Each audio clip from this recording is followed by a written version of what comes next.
I'm Jason. I don't know if that was clear, but I'm the Jason one, and that's the Marco one. So it's lovely to see everybody, and thanks very much for having us here. A year ago, at the last UX South Africa, well, the first UX South Africa Cape Town conference, I met Marco. And we began a journey which emerged as a discussion between myself, Marco, and one other researcher that we work with, Terence Fenn, kind of having a conversation about where is the UX kind of field at in South Africa right now. And we had this idea to explore it more deeply. Let's do some research into this, and we can actually give some feedback back to the community, because actually we were getting the feeling that we kind of run around a bit like a headless chicken, not knowing what the hell's going on. In order to start conceptualizing how we were going to break down and look at the UX landscape of South Africa, we kind of put some kind of ecosystem diagram together, which was looking at problem spaces, the places where UX is required, the design community, those people who are actually doing UX, related and alternative disciplines and solution providers, the educational space, and knowledge spaces, spaces for discipline, practice, and community. Is that, I think it's too low, somewhere in the middle. Hello? Is that better? Yeah. Is that perfect? No. It's not perfect? But it's close. But it's close. So, over the course of last year and a little bit into this year, we conducted a survey, and we decided to gather a bunch of data, analyze it, and develop what we plan to use as the first baseline study of the UX landscape of South Africa. So we'll probably do this every 2 years from now on, and we will monitor and track and inform and feedback to the community about the community. Its ambition to provide a body of knowledge about the field from which discussion and recommendations could emerge to help the field move forward in an informed, positive, and proactive manner. And as I said, we would repeat this year on year to kind of track this. So why is this important, other than the rather loose analogy of being a headless chicken? The industry has become increasingly aware and desiring of the application of UX design in the development and delivery of products and services. We are in demand, right? People are really keen to have us doing UX. But the last time any effort like this to try and understand the field was conducted was in 2003, and it was at an HCI focus, and it was conducted by Wesson and Van Grunen. And kind of 12 years on, the field is at a critical point. So while day to day it grows in acknowledgement as a valuable and viable approach to designing products and services, and the demand for our skills increases, there is still no specific formal tertiary education route into UX. Practitioners and educators continue to arrive at UX careers from a variety of backgrounds. And the community is very, very much self-organized, and it's arranged around informal meetups and user groups, practitioner-oriented events, academic conferences, and social media. Nonetheless, very little definitive information regarding the state of UX in South Africa has existed. Until now. Dramatic slide. So before we jump in, Marco, myself, Terence, we have a variety of affiliations. We work for our own companies, we work for other companies, etc., but we're also academics. And this study was conducted in our capacity as academics through the Nelson Mandela Metropolitan University and the University of Johannesburg. We've written an academic paper about this. It was presented by Marco at CISET earlier on this year, and the paper has been published as part of those conference proceedings. So if you feel like some really amazing bedside reading, like if you're battling with insomnia and really feel like getting your mind around some academic lingo, then we can get that to you. And then two last acknowledgements. One, that the Western Cape government and our company Firma have provided quite a lot of money and support in a variety of ways to allow us to actually conduct this. So we need to acknowledge them. and the wonderul Tasman Donaldson, who assisted us with creating the look and feel for the report and assisting with a little bit of the analysis. So you can go to uxlandscape.com to download the report. I see everybody just looked down. Everybody just went, which means that you're going to try and find it on mobile, which means that you're going to see that when we were designing it last night, we didn't have time to make it work on mobile. So all the text is all screwed up. Okay, but there's a download link, right? And you can see it, and you can tap it, and you can download the PDF. It's 100 pages of very, very dense analysis, summaries, recommendations about all of this. This presentation is a brief view, but I really recommend download the report. It's just fascinating stuff. It's really, really interesting. uxlandscape.com. Okay, about the study. Conducted a survey, ran for about 1 month. We wanted to get about 100 responses.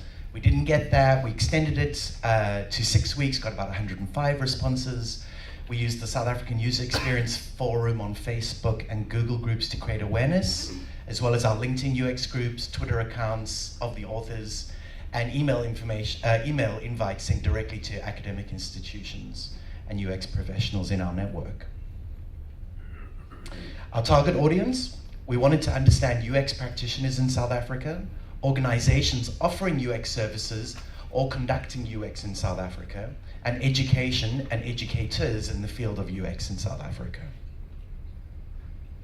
And I don't know, we had however many questions, and as part of the analysis, we've broken that down and come up with four kind of key categories in which we will offer our reporting and our summaries. So the first is just looking at some of the demographics. Then we're going to look at UX practitioners, then what we're referring to as institutional UX, and then knowledge and education building, education and knowledge building. So we're going to jump straight in. So in terms of demographics, there's some pretty light stuff, but it's really, really interesting. Firstly, that the lowest represented age group is aged between 23 and 26. We didn't have any respondents younger than 23. The largest is between 27 and 33, but more importantly, everybody older than 26 is older than 26. And this is suggesting that we're and this is the art of analysis. Thank you. Yeah, now you put me off. And I'm blushing. Okay, the point is, okay, because there was some actual thinking that went into this little bit of analysis, is that we're lacking juniors. We're lacking a feeder base. It actually should be the other way around. We should be bottom heavy. We should have more people trying to come into the field, but instead we're top heavy. And you'll see that this is a theme that repeats, is that we're not only lacking enough practitioners and skilled practitioners, but we're lacking this feeder base, which is going to have some really, really important medium-term and long-term implications. This is great news. That the proportion of men and women in the industry is almost the same is absolutely fantastic. Not just because it's in line with probably what is ethically and morally correct and trying to build an equitable society, but also compared to internationally. In the USA, in the tech industry, men outnumber women 7-3.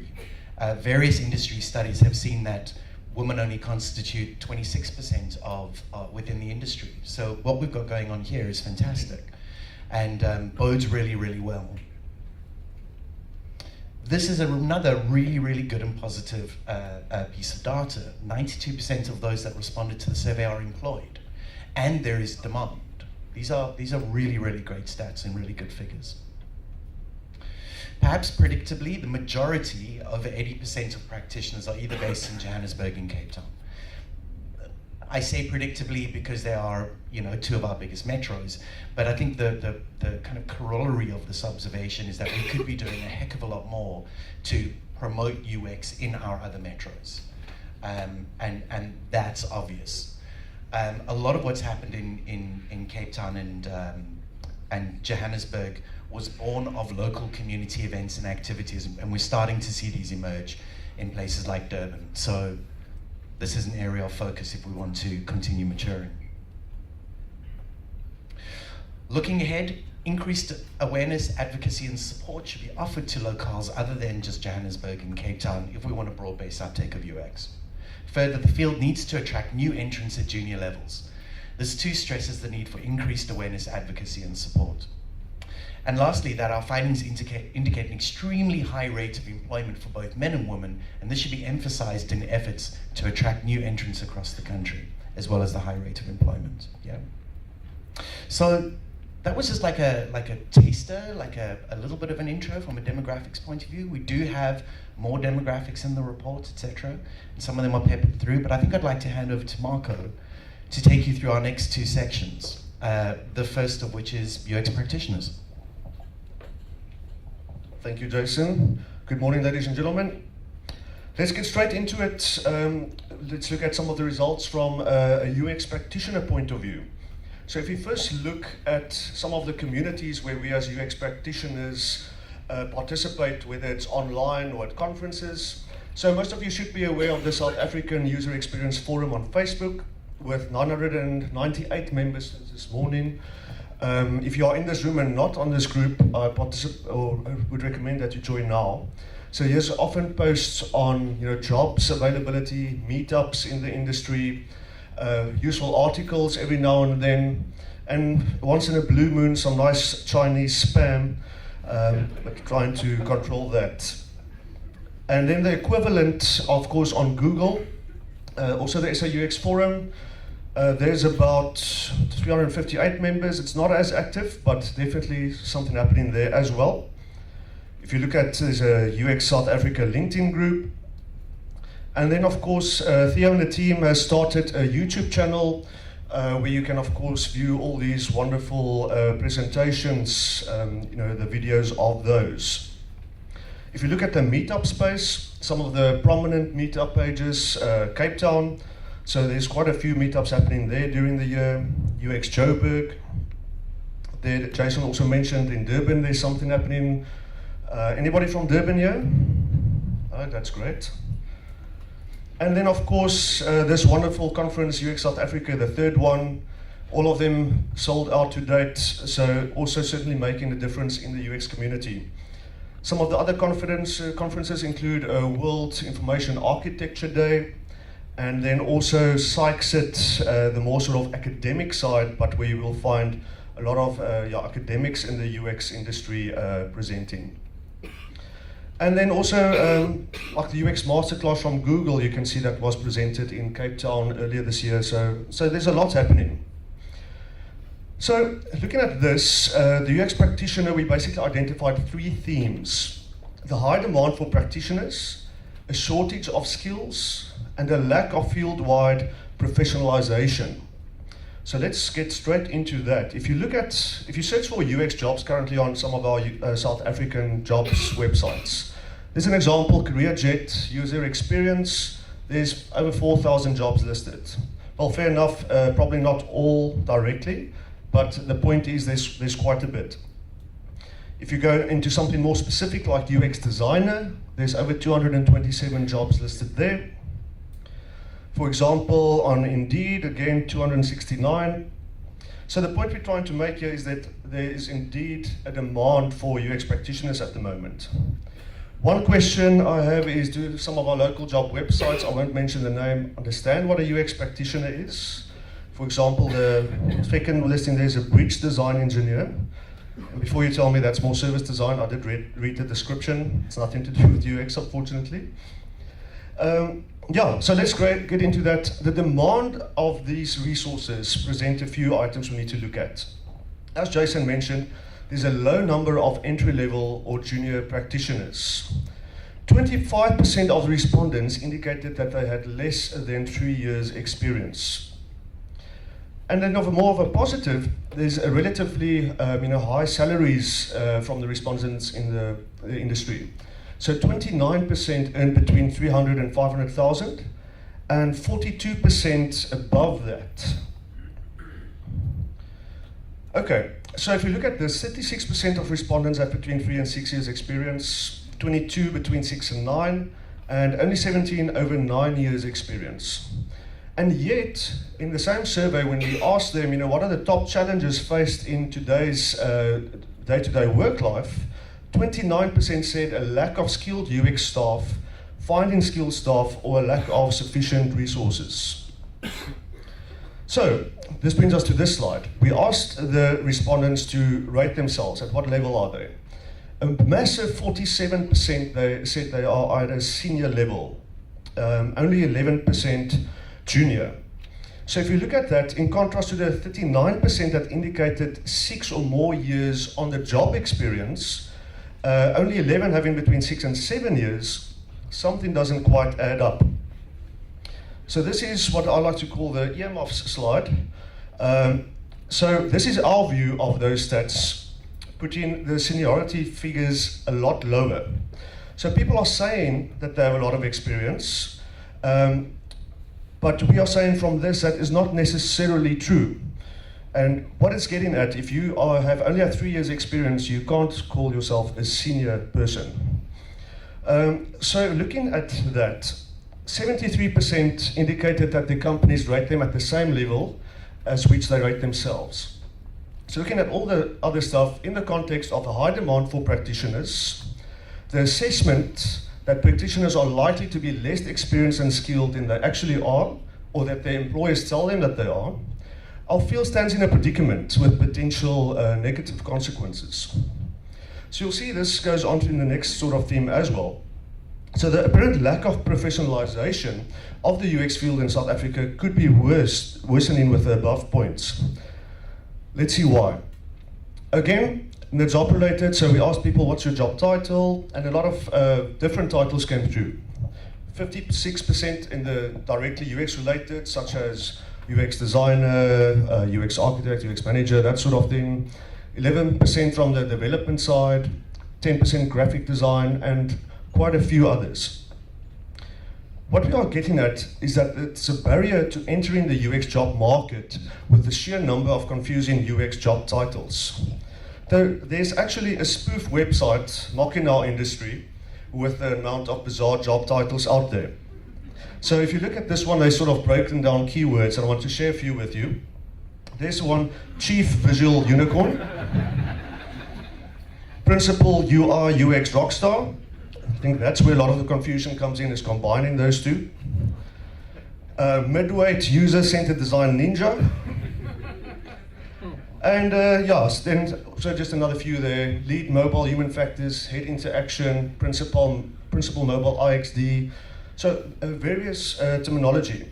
And that's not only in South Africa. If you look at monster.com, for example, there are various different names for field, for positions. So there's UX designer, there's UI designer, interaction designer, UX specialist, interactive designer, all sorts of titles. So, carrying on with the theme from last year, I found this wonderful picture. But a lot of the companies write UX job descriptions, and some of them throw the kitchen sink of responsibilities into one job. This is because they are still figuring out what UX means to them, and they think that UX design professionals may be viewed as a cost-effective solution that can do it all. Okay, so examples of the lack of professionalization of the field, we mentioned the array of job titles. If you look at the academic side, for example, there's such a multiple list of definitions for UX. There's a lack of consistent industry-wide indicators of our skill levels, skill requirements, and the relative remuneration. And also a lack of support for practitioners to assist in building advocacy, both within companies and beyond. So looking forward, view to the sustainable growth of the field, just some quick notes there. Resisting quick fixes, responses to the high demand for skilled practitioners, and investing in the potential field. Secondly, there's a deep need for educational institutions and industry to work together. Through that, we can potentially support that feeder base of younger people coming in. And through that, we can grow to our middle and senior practitioners over the next decade. Finally, the professionalization of the field to assist in its maturation and support both practitioners and institutions conducting, offering or requiring UX. So let's move on quickly then to the institutional part. So if you look at this slide, there's a lot of guidance for us out there on the internet. There's a wonderful book, UX Design. There's 2 sources here for institutionalizing UX, institutional methodology on UX strategy, and of course the institutionalization book by Dr. Eric Schaefer, and one of our keynotes tomorrow, Apala. And all of you should know about the bottom 3 links, the Nielsen Group, UIE, usability.gov. So there's a lot of information available. But using this depends on enormously depends on the profiles of individuals on a team and the organization's understanding of UX. Can't just use it out of context. So further, what I'm getting at is that UX professionals are typically left unsupported in large organizations. And institutionalization is a must if an organization wants to move from this sort of ad hoc user-centered design to a more detailed one.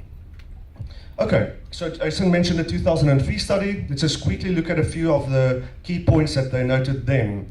A shortage of qualified practitioners and educators, a lack of awareness and implementation at the industry level, isolation, fragmentation, lack of collaboration, lack of resources and inadequate training, and this can result importantly in inappropriate guidelines being adopted from literature. And then of course a lack of knowledge and standards. So if you look today at 2015, here's some of the top 5 that came through identified by respondents of the survey. First of all, a lack of budget. So often there's not enough budget for UX activities in a project or enough budget to employ more UX people. Process design. So this again, user-centered design, UX activities are often not included in our system development life cycles. Lack of skilled UX staff, time constraints. So again, people still see UX activities as taking time away from the project and not seeing that sort of bigger vision. And of course, the major one that most of us in this room have, of course, is UX buy-in. So challenges when the project is in progress, some of that again listed time constraints, usability testing still perceived as slowing down the project, a lack of user research and usability testing, you'll see some more of that now. Recruiting the right users for a site is seen as a problem. Here's one that Kerry Ann from last year would very much enjoy from the workshop yesterday. Content is not provided early enough in the project. Lack of collaboration, poor communication, balancing organizational goals versus user requirements. What does the business need, what does the user need? And system constraints. So to sort of wrap up these few, when is user research conducted? A massive 36% said only on selected projects, and 10% never conduct user research. Usability testing, 47% only on selected projects, and 5% never. So, looking ahead, there's certainly scope for growth in the maturation of UX within South Africa. So we need to look at the establishment of routine practices, use of best practices, and the supply of tools, methods, and resources to people. So before I hand over again to Jason, to summarize this, the UX community in South Africa is growing, and perhaps with these continued informal UX meetups, social media groups, and conferences, awareness of the above could be strengthened to strengthen the maturity of the field of UX in South Africa. Great, Jason. Thanks, Marco. Education and knowledge building. Okay, let's talk about education first. We mentioned this at the beginning. So people are coming in from having studied across the humanities, formal sciences, professions, and somewhat from the social sciences. But it's this really broad kind of mixed bag. We have a very high number of university graduates entering into the field. In fact, 96% of the people who are coming into the field do have some form of university degree.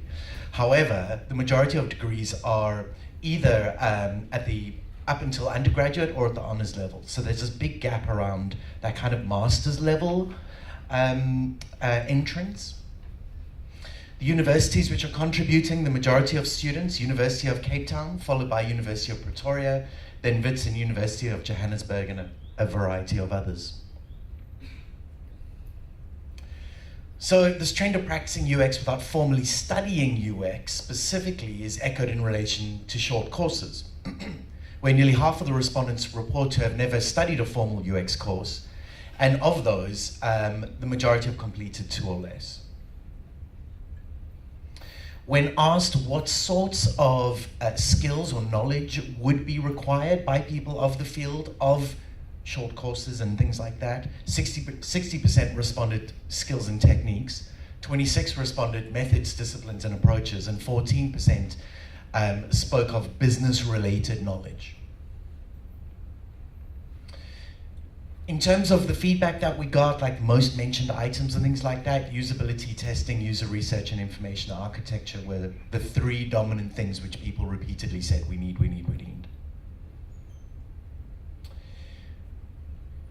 Respondents advocated the need for focused, high-level courses. 71% of people said this within a workshop format. So this is kind of quite interesting, because what people are really saying is that they're after applied knowledge. Interestingly, compared to something like accreditation came out as like 3% of a need versus applied knowledge. So there's an interesting question going on here. How can short courses be targeted towards South African practitioners better? And South African practitioners desire more application and applied knowledge. When we asked people from the institutional UX side what they require of graduates, it isn't the clearest slide, it's a bit better in the report. But I guess to us, fairly predictably, 41% were looking for hard skills. Can you wireframe? Can you do user research? Can you do those sorts of things? But really high, and coming up second after that at 17%, were personality traits. Being empathetic, being a team player, being confident, all of those sorts of things. So that's really, really interesting. Following that, related domain knowledge, do you understand methodology and things like that? Then thinking skills, UX and user-centered design knowledge and experience. And then down at 3% was certification. So this desire for applied knowledge and applied skills is kind of coming out from both sides. Very, very interesting. In terms of knowledge production and distribution, nearly a third of the respondents speak at conferences and publish articles about UX. That is a huge amount, like a third. 65% speak locally, 15% speak internationally, and 20% speak both locally and abroad. These are high figures. 32% do publish, 68% do not publish their work. That's amazing. That's a huge amount of sharing that's going on in the field. The majority of UX training is taking place in the workplace. Nearly 63% of respondents indicated that they are involved in training in their organizations in some way or another. 60% do so internally with the companies they work for. Some also offer it externally, and 20% both. In terms of knowledge sourcing, when we asked what sort of things, what kinds of information would be interesting for you, kind of all the options we gave, everybody sort of ranked them all highly. So there's a thirst for knowledge, basically, in short. But coming up top, 94%, people interested in skills and techniques, we've heard this before. Then best practice and thought leadership, then practitioner opinion, then theory, then methodological information, and then scientific research. But even the scientific research is at 63%, which is really high for a community of people who previously said that what they really want is applied knowledge. That's really high. Thirsty, hungry, keen, eager, any of those words, people want knowledge and information in our community. 69% of people indicated that they are in some way or another involved in the community of practice. However, the South African User Experience Forum constitutes 39% of where people are going to engage with community stuff. There are other groups, and a lot of them. There is quite a long tail, but they make up small proportions, small percentages. Community events are generally very popular. 75% attending UX, 75% of people are attending UX conferences or events. And these events are nearly all local, with the most popular being World IA Day and some conference called UX, what's it? UX South Africa? I don't know. I've heard of it. It's meant to be quite good. It's the last time you're going to be invited to speak at our conference. Nearly 37% of the respondents receive some form of mentorship. This mentorship derives equally from both the respondents' workplace and/or external sources. The prevalence of self-motivated learning and the recognition of an engagement with community and peer-to-peer learning activities suggests a really strong and healthy community keen to engage with the discourses of UX in South Africa. Looking ahead, in terms of formalized education, there's a strong need for tertiary institutions to be developing stronger focuses on UX as a vocational and academic discipline. The universities are just not doing enough. At the undergraduate level, we need hard skills, technique, and UX values being incorporated into curriculum. However, what we really need is UX programs at the postgraduate level, particularly at the master's level, where tertiary education focused expertise is developed. I mean, this is really what will help the industry longer term. Short courses could be better targeted to meet the needs of South African practitioners with regards to the need for applied knowledge and specific usability testing and user research application required.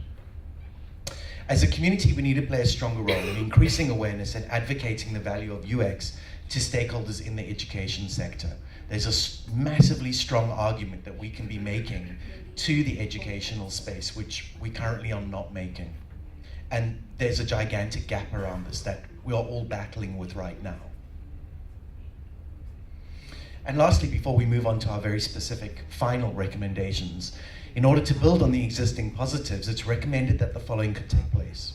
Formal support for mentorship programs internally within UX-focused companies, the establishment of platforms for compiling, archiving, and distributing local UX content in addition to and in support of the numerous local conferences and events, and the continued promotion of and participation in community conferences and events.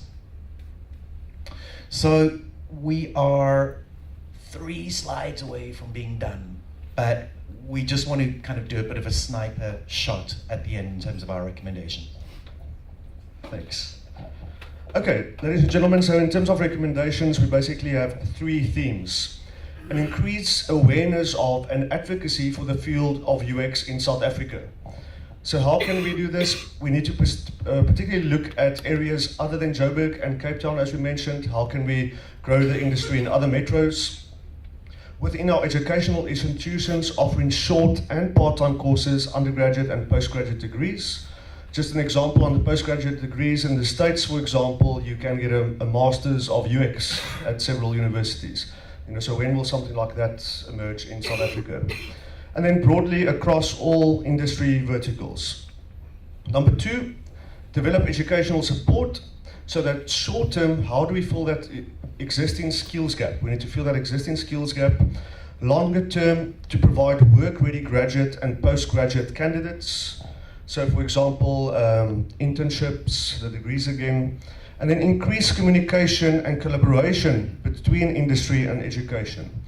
It would be great, for example, if we could have a bit of a bigger education attendance also at this conference, and the academic conferences, what can they do to attract industry more on their side?